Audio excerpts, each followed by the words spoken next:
Hi guys! Welcome back to my channel. Sorry, hindi na naman ako magpapakita for today's video dahil nakapangtulog na ako. Wala akong gana. Honestly guys, matagal kong plinanong gawan to ng vlog, gawa ng matagal na ako hindi gumagamit ng Pond's. And then sabi ko pa that time, papagandahin ko, plinano ko siya, pero honestly, tinamad na ako. Why is that? Kasi ganito yan, itong Pond's, gumagamit talaga ako nito during my 20s, lalo na ng early to mid 20s. Tapos, nag-stop ako kasi marami na ako mga ibang trinay. And, naalala ko lang naman kasi na nung nasa Pond's din ako, maganda yung effect sa akin that time. So, sabi ko, why not try ko uling mag-Pond's Age Miracle? Kasi, 30 plus na ako ngayon. That time, mas maaga nga akong gumamit nito eh. So sabi ko parang gusto kong matry kung maganda pa rin. Baka naman maganda pa rin. Kasi nga maganda yung effect niya sa akin noon. So baka mas maganda pa rin ngayon. Malay mo nag-improve. So nag-try ako ng nag-try. And sadly, hindi na siya masyadong nag-work sa akin. Now, don't get me wrong. Don't get me wrong ha. Meron din naman part na nagustuhan ko. Which is yung nag-moisturize talaga yung aking skin. Nagustuhan ko yon and walang irritation, walang pamumula, walang pangangati. Ganun pa rin naman that time yung naranasan ko nun. So, by the way, nakalimutan kong isama. Meron nga pala akong ito, eye cream. Alam nyo naman itong Age Miracle series. May kamahalan ito, alam nyo yan. Kung ano kayo, gumagamit kayo ng Pond's.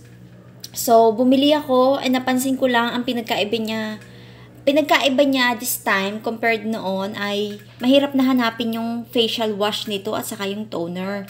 Noon kasi magkakasama na yan tapos meron pang essence, ganun. So hindi ko na binili yung essence kasi yung mga inclusion kasi nito ingredients pare-pareho lang, wala masyadong pinagkaiba. So parang bumili ka lang ng serum type tapos ipapatong mo yung cream, wala namang pinagkaiba masyado pag binasa mo yung label. So, sabi ko, wag na. Serum is okay. Mahal na nga eh. Kaya nga, guys, pag bibili kayo nito, ay timingan nyo yung mga promo sa Lazada and Shopee. Kasi, kapag regular price, mahal talaga siya. Paiba-iba ng price. Pero kahit may promo, may kamahalan din talaga. So, hindi siya nag-work in terms of pampakinis. Kasi, nagka-pimples ako, hindi tumigil. And, hindi ko naman sinisisi yung Pond's sa pimples ko. Kasi nga, lagi kong sinasabi dito na meron akong hormonal imbalance. Pero, nakita ko yung effect ng face ko na hindi na siya ganun ka-glowy compared nung ginagamit ko to during my 20s na parang pakiramdam ko ang glowy ng face ko. Siyempre, siguro, nandun na yung tumanda na rin tayo, pero talagang hindi na siya kagaya ng effect sa akin. So, medyo nalungkot ako. Although, maganda siya pang moisturize and pagising mo, ang ganda, ang plump ng skin mo. Hindi siya dry, pero hindi naman yung sobrang oily. Pero kung sa effect, wala siyang special effect akong nakita. Kahit itong sa eye cream, wala din. So, pang prevention siguro mas maganda ito. Pero kapag nasa 30s ka na and papuntang 40s, ewan ko, for me, parang hindi na siya kagaya ng dati eh. So, bibili pa ba ako nito?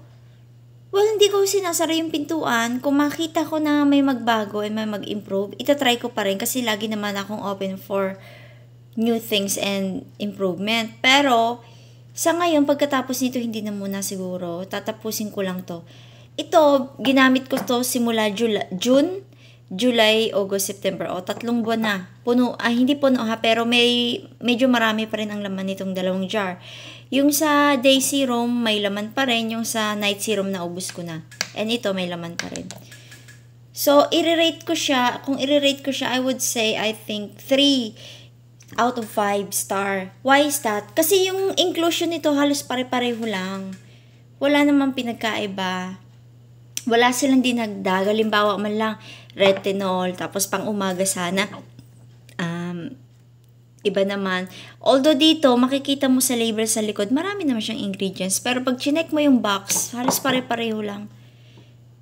3 sa ngayon ang rating ko dito ha. Pero pwede naman magbago yon kasi talaga namang Pond's user ako. Guys, sa Pond's nga ako nagdalaga eh.